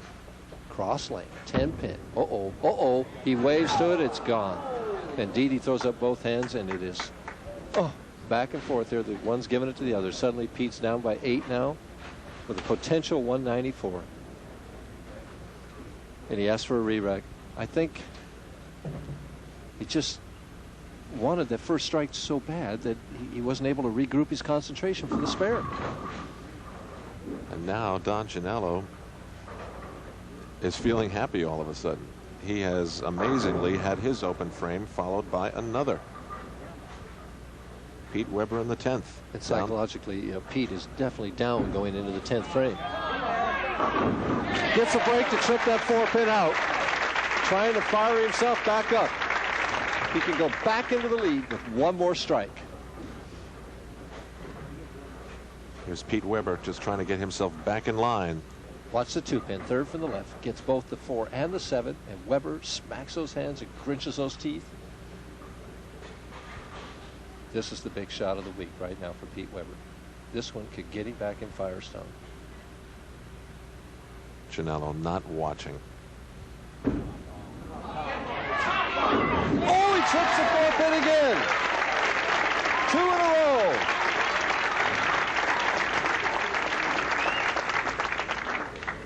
A little intensity unleashed here. Is it going to hold? Is it? Is it? Yes. Just to show you how big that shot was in the 9th frame. If he strikes here, he finishes with 194. If he'd have carried the 10-pin, he'd have bowled at 226. 9 pins he needs to make Janello double.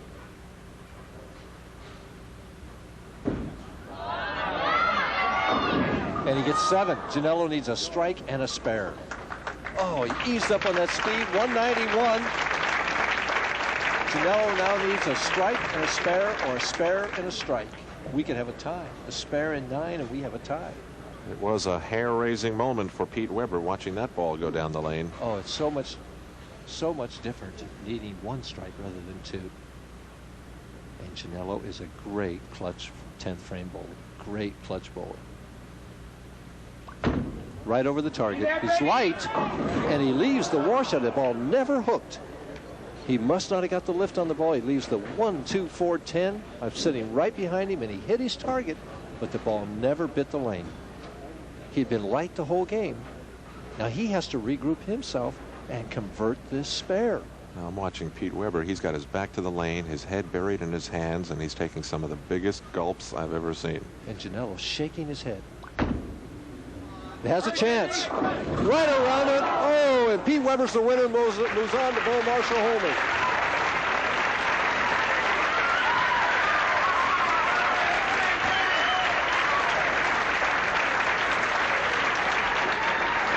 $191 to $181.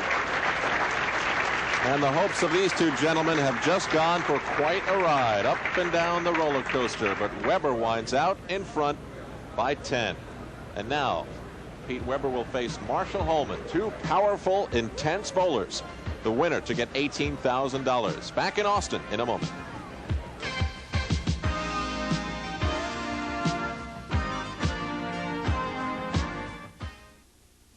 It begins as a dream, a quest for a moment of Olympic glory reserved for the very few.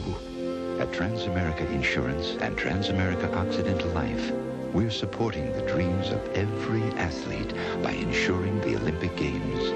Because our business is insuring people's dreams. Transamerica, insurance, finance, manufacturing, transportation, innovation. The power of the pyramid is working for you. Hey guys, I'm back. Catch anything, Riley? Yeah, caught this granddaddy of a fish. But when I got him in the boat, he says, I'll give you 3 wishes if you throw me back. A talking fish? Well, it was hot. I was thirsty, so I wished for a nice cold Stroh's beer. And there it was. Tasted so good, I wished for another one.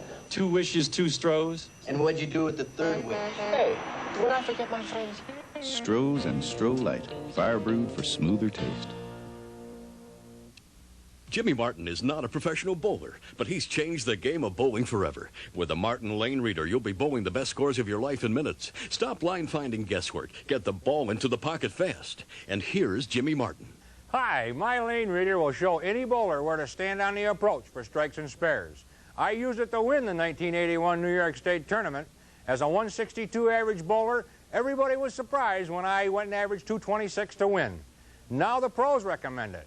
Please listen to what 20-time national champion and PBA Hall of Famer Dick Ricker discovered. I've known amateurs around the world who are totally amazed at how fast they can line up strikes and pick spares with the Martin Lane Reader. Here's how to order yours.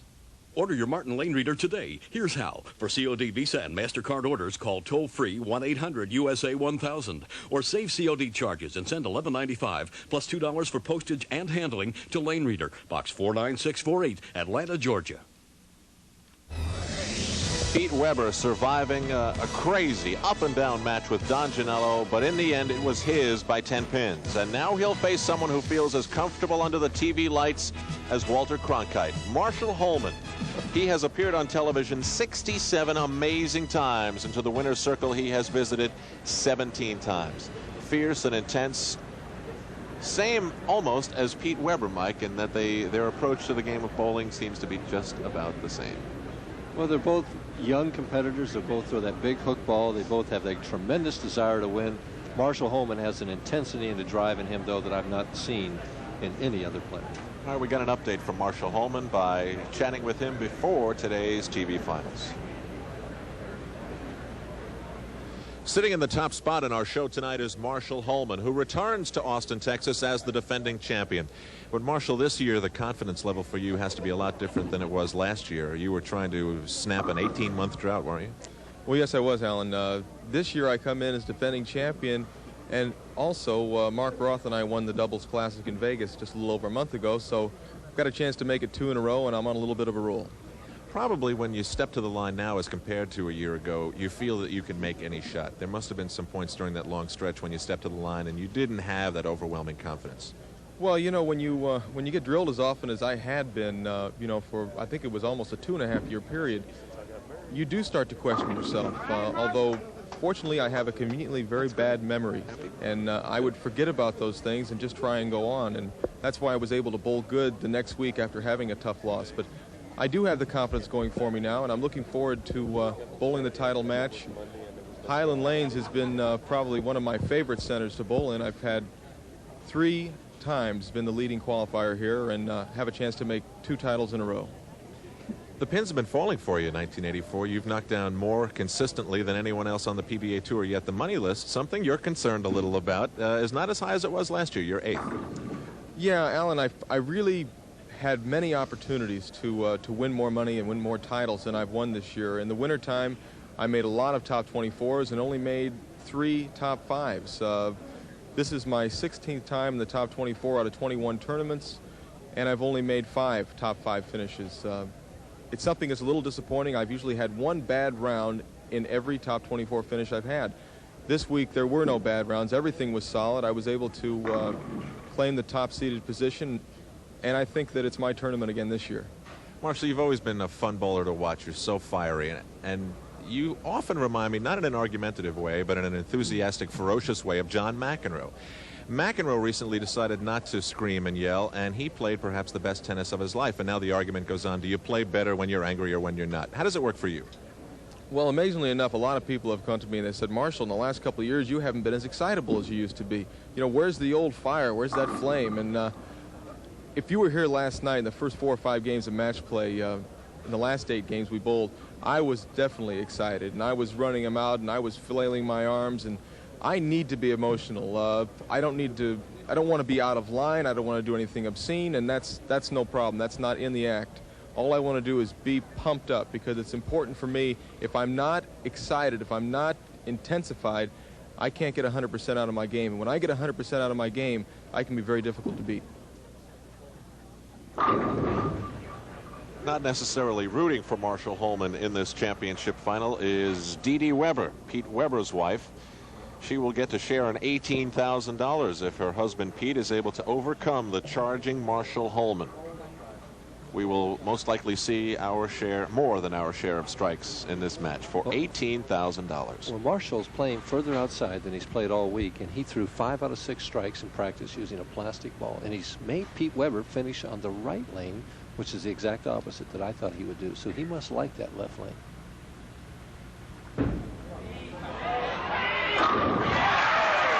Weber starts right off where he left off. Pete made it to the championship by crushing Pete McCordic and then just getting by Don Genalo in our last game. Here's Marshall Holman, top bowler of the week.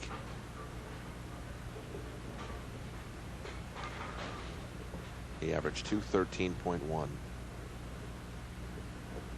Cat-like approach. Swings it way out. Here it comes. Solid 10 right out of the gate. That ball had to get out around the third board at 45 feet down the lane. Feet hang over the edge, the back. 5 quick steps. Watch how steady the head is, and the long slide. The good follow through, right in balance. Tremendous lift and turn. So both of these bowlers begin their approach with their heels hanging over the edge. Right. Cross lane at the 10 pin. Marshall also is a very good spare shooter. Has that one.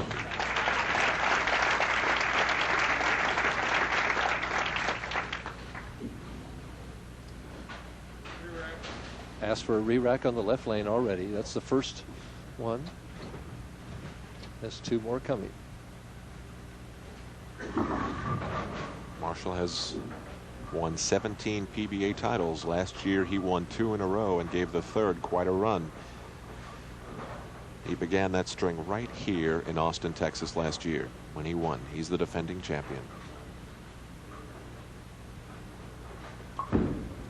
Way out again. Here it comes. Now the left lane has been the answer for both of these players. Let's see how Marshall Holman reacts to it. Look at how far that ball gets out there. About the 2nd, 3rd board. Now watch it finish at the last 10 feet. Pow! And it just kept going. He loves it. Pete Weber trying for an early lead to put some pressure on Marshall Holman. And something disturbed him. The cameraman, there's somebody in the back. One of the camera people behind the curtain back there moved the camera just as Pete was ready to start. And all of the bowlers have great peripheral vision. We can see things that people don't believe that we can see. And it can distract from your concentration and cost you thousands of dollars. Even Mike Durbin has been upset at cameramen from time to time. Just once.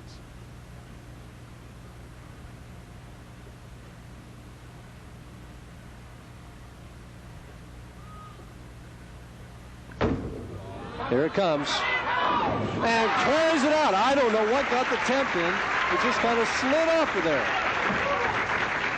Well, this will be an interesting one to in. watch here. Watch the ball go down there. Now watch the right of your screen and the 6 and 10. And they both just kind of slid over there. 10 pins ahead. And increase it to 20 with a double.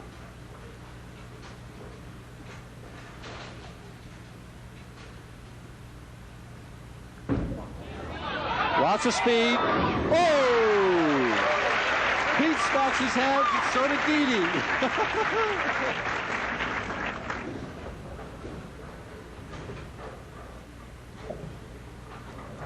Triple for Pete Weber. Here's how he did it. Ball coming in light and just tearing those pins apart. Marshall Holman, though, is up to the challenge, but he's got to get something going. Can't fall too far behind. Down by 20. It's a little high and held and got the 7 out there. Marshall's had a lot of bad breaks on television. He left a solid 7 earlier in that on television this year. Almost leaves it this time. He's thinking, hold, ball, hold. Now the 7 pin standing, and when it falls, he says, oh. Loves to be on television. Here it is so far. Weber with a triple. Holman, spare, strike, strike. Down by 10. Can even the match with 1 more.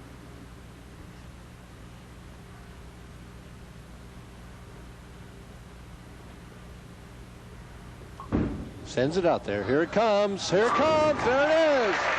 And look at how calm he came back after this shot. Marshall knows how to control his inner emotions. Watch this. Now he just, no emotion on his face at all this time. Just kind of closes the eyes. All right, nonchalant. I don't think there was ever any doubt in that ball. It was perfectly thrown. It was right in the pocket from the time it left his fingertips. Holman has squared things now. Weber in the 4th. Tie. And leaves the 4 pin. Ball just a little bit tight. Leaves the 4 pin.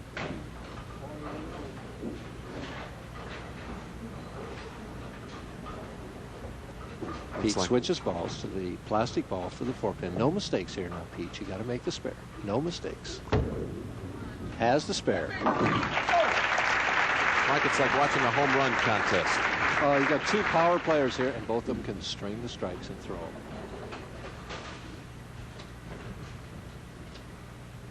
Holman up by 1, Weber in the 5th.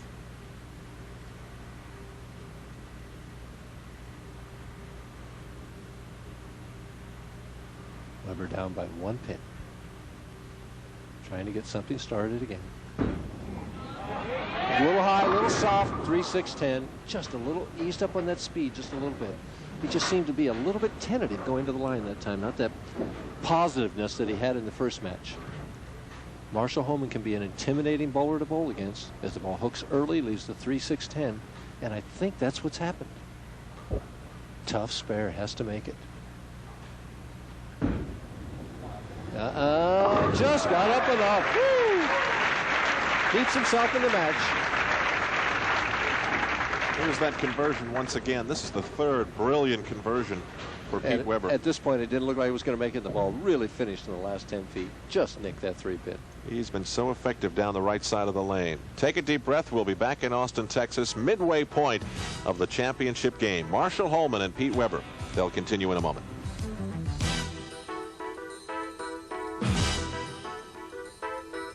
The worst stock market crash in history rocked the nation yesterday as stock prices collapsed. On October 24th, 1929, the news that shocked the world didn't surprise everyone. 2 months earlier, Business Week readers were warned about stock prices that seemed unsteady. Business Week was then only a few weeks old. Today, the look of the magazine has changed, but not its significance.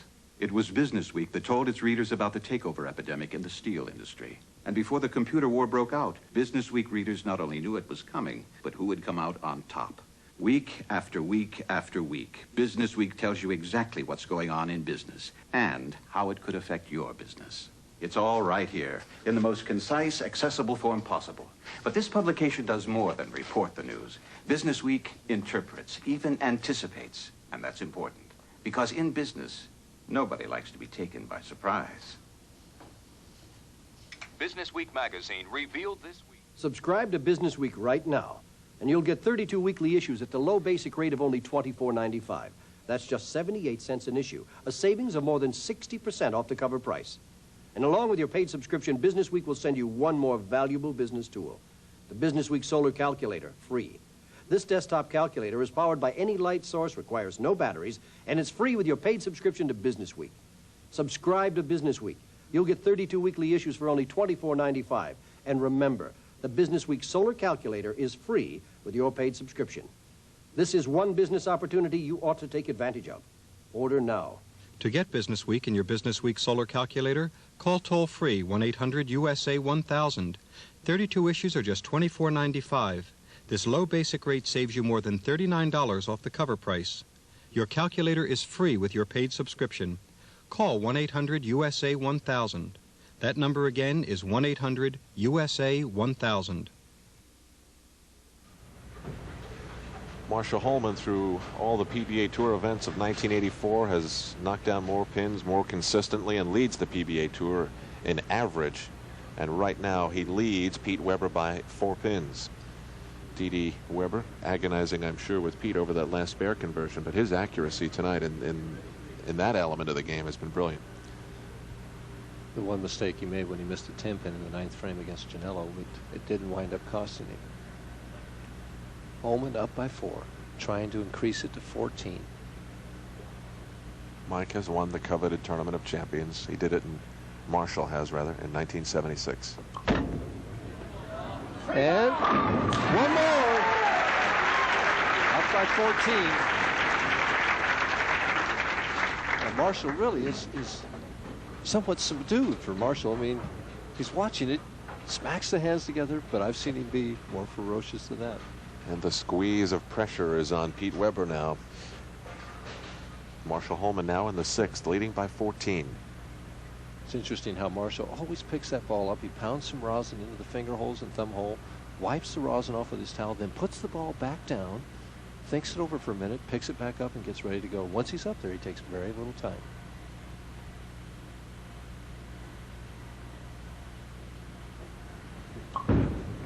Here it comes again. Here it comes light. And it doesn't get the 7-pin. Boy, I thought that ball would make it back. He must not quite have got the lift on that one that he's gotten on the previous shots, because he was right on target. Mike, now that Earl Anthony has retired, wouldn't you say Marshall Holman is really sitting on the throne on the PBA Tour? Well, I thought so at the beginning of the year, but the way Mark Roth has bowled this year, he's just been spectacular. Yeah, and even if Marshall wins this, Mark Roth is still well ahead of him in money earnings. He won the Showboat doubles with Mark Roth. Well, they make a powerful team. Ooh! Thought it might hook away, but it didn't. It held on and made the spare. We'll see how Pete Weber handles the right lane. He's had an up and down love affair with that part of the bowling center here. 6 frame action down 13 pins.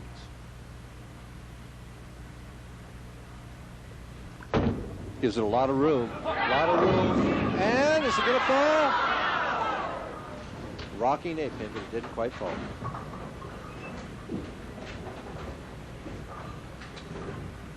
If this pin had fallen, I think it would have been a benevolent strike. Well, it came in very late. The head pin goes to the wall. The pins are bouncing all around. And oh boy, missed the 8 pin. Marshall Holman takes a swallow and realizes that he is definitely in the driver's seat to get his 18th title. We're 25 pin difference now as Pete makes that critical mistake. That missed 8 pin could cost Pete Weber $8,500. Well, now he's down 25 pins. He's got to start putting strikes together because Marshall Holman usually doesn't beat himself.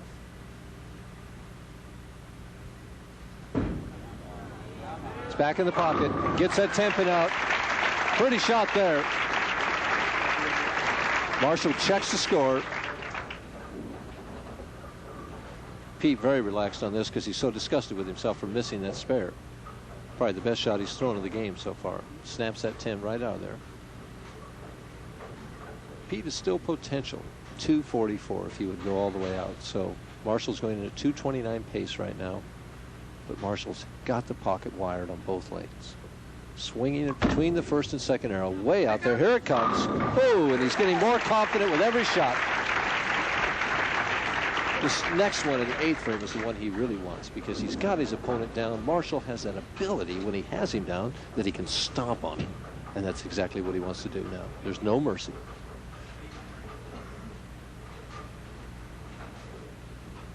He's thinking it over. He gets himself set together. Once he's ready, he'll step right up there and not take any time. He's done so well here. In '81, he was the runner-up. In 1982, he was 7th. One more he's trying for. Here it is. And the 10 pin. Didn't quite get the lift on that one that he has on previous shots. Still got it in the 1-3 pocket, and it could have struck. I think Marshall is hoping on this one. He knows he hasn't thrown it as well as he could. Soft 10 pin. Can't believe it. That keeps Pete Weber in the match. Marshall making sure of himself on this spare. A lot of speed, very straight at the spare. Has it.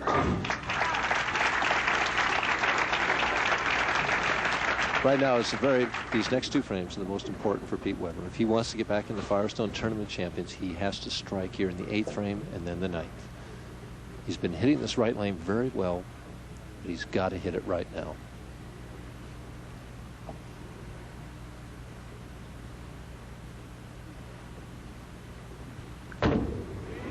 It's close. And gets it. That's it to 15. Puts him back down to 2-team. He asked for a re-rack. It's his first of the match. Well, we've had some wild finishes in our TV finals in Austin, Texas on USA Sports Today. Here's the situation now. Difference 15 pins. He can cut it to 5 with a strike here in the 9th frame. Marshall Holman's fate is still in his own hands, but Pete Weber could really put some pressure on him with a strike here in the 9th. Holman still confident. He leads by 15. Here it comes. And he carries it. Woo! 5 pins.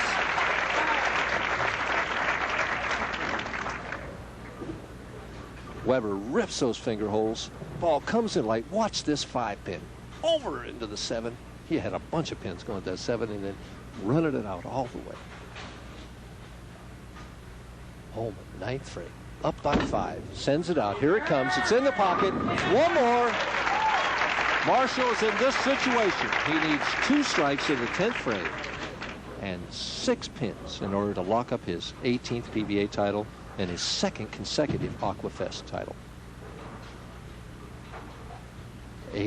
189 in the 8th frame for Marshall. Strike up. He's leading by 5 pins. He's potential 249. Pete Weber potential 244. How badly Pete Weber would just love to have that one ball back. He just, right now, he's not thinking about that. He's thinking, give me a chance. He's hoping Marshall gets some kind of tap. Give me a chance is what he wants. Here it comes. It's there. Oh, pretty shot. Vintage Marshall Holman reaction.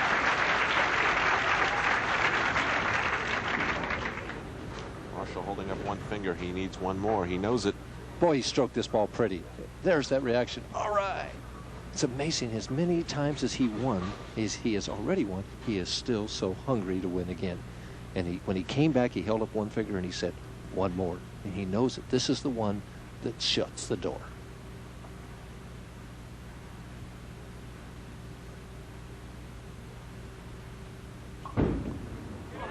It's light, solid 10. Oh, he couldn't have thrown it any better. That ball just finished so hard there at the end. Marshall's bowled a great game. He couldn't have bowled any better. 10 pin in the first frame, 7 pin in the 6th frame, 10 pin and another 10 pin. Every ball in the pocket. Look at that reaction. It's like somebody hit him in the jaw. And makes the 10 pin, finishes with 238.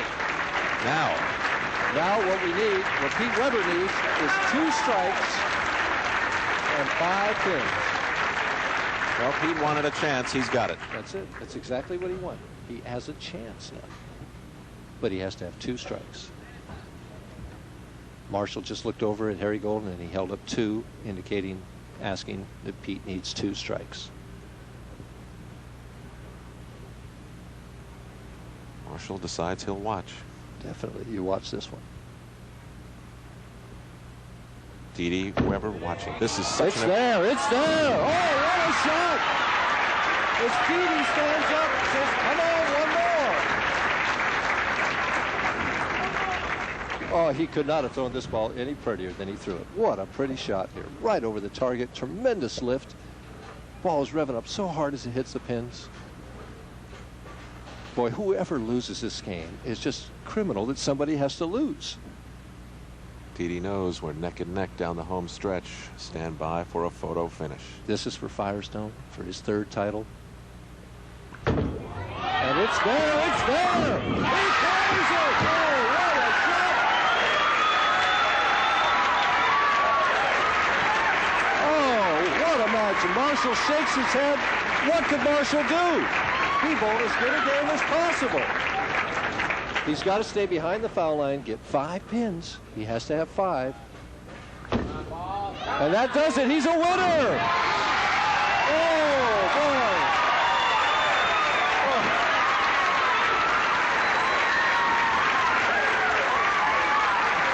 Wow.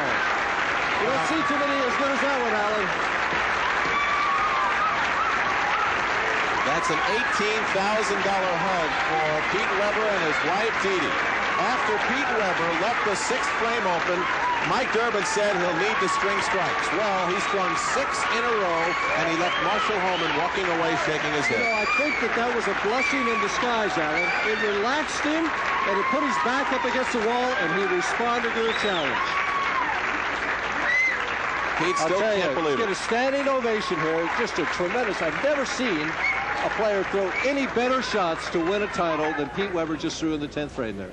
Well, he certainly didn't do it the easy way. He bowled 3 games all to the winner's circle here, and he almost lost against Don Genalo, and he almost lost to Marshall Holman. And now little Nicole comes out. She wants to make sure that, well, there's something in it for her, and there is. Final comments coming up from the $125,000 Aqua Fest Mr. GATTI'S Open. It's a happy day for the Weber family in Austin, Texas. Stay with us.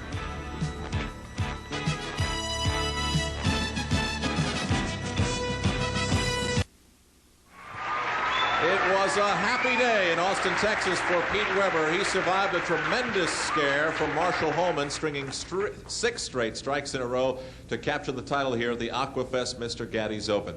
We begin with the proprietor here at Highland Lanes, Mr. Harry Peterson, for a small token of his appreciation. Pete, you really know how to make this game exciting, and we're real proud of you. Thank you very much, Mr. Peterson.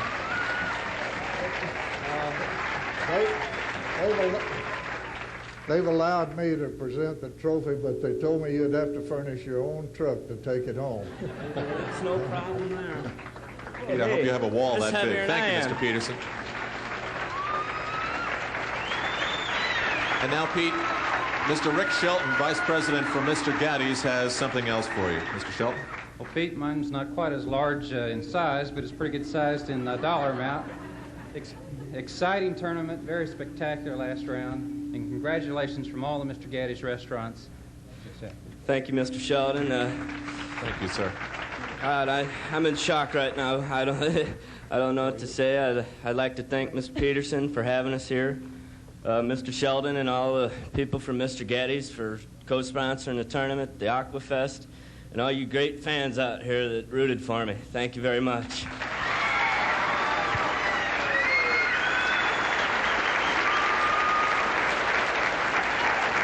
Pete, it's not often you win a trophy that's bigger than your daughter, but I think you've done that. Nicole has been active in her support today, and your hands seem to be shaking a little bit now, but they weren't shaking when you needed 6 straight strikes, were they?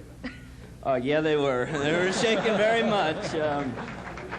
For the trophy being bigger than my daughter, it's heavier than I am. So, but I just tried to throw the best ball I could, and grateful for me, it was in the pocket and it struck. I'm just so happy right now. I don't know what to do. I think I'm going to go have a pizza right now at Mr. Gatti's. I think Mr. Gatti's would like that. Now, Dee Dee, you were very emotional down the stretch of that championship match. What were you thinking? Because this certainly seemed to be in doubt a few times, even in the second to last match. I just wanted him to strike, beat Marshall. And he did. Mike, what did you think? Well, I noticed that after you missed the spare in the 6th frame, you left the 8-pin, you said you shot it like you had all week, and all of a sudden the ball sailed on by and you missed it. It seemed to be that was going to put Marshall right into it. I saw him kind of swallow a little bit, and you were 25 pins behind, but after that, you seemed more relaxed and that you threw the ball better. What do you think? Well, I got a little frustrated at myself to missing the pin like that because I didn't think I would. And I just figured Marshall was going to strike out because when he gets an opening, you just don't give him an opening because he goes all the way and he'll beat you. He got a bad break in the 10th frame, and I got 2 good ones. But Marshall's a real good bowler, and he's going to have lots more titles coming to him, too. Well, now you're back in Firestone. You looking forward to that? Oh, I was dreaming of the day when I'd get back into Firestone. Well, I bet your dad's at home in St. Louis saying, "That's my son." Well, he doesn't know yet, but I'm sure he will say that when I talk to him. Pete, have you ever bowled 3 games like that? The first game was pretty easy, but that second and third game, your emotions were yanked back and forth, positive and negative. Have you ever had a situation like that before? Oh, yeah, I have. The second title I won in Portland, the first game I bowled, I barely won, and second game I bowled a lot better, and today was similar to that. I bowled a good game, and then I bowled a bad game, and the bad game I knew what I was doing wrong, so I tried to adjust for it in the third game, and it seemed to work. Pete, Mike had said before, it may be intimidating going up against someone like Marshall. Are you intimidated at all? Not really. I don't get intimidated by bowlers. I just try and look at myself to bowl the best game I can, and if they bowl a better game, then they should win the game. All right, Pete, thanks very much. Nicole, did you have a good time? Say yes. Yes. All right, well, now it's official. $18,000 for the Weber family. Pete Weber, the champion in Austin, Texas. We thank you for joining us. We'll be in Houston next week. Good night, everybody. Thank you. Great bowling. Great bowling. The $125,000 Aqua Fest Mr. Gatti's Open on USA has been brought to you in part by Mobil Super Unleaded Gasoline. Mobil Super Unleaded. It's really powerful. and by Levi's Action Slacks and Action Jeans.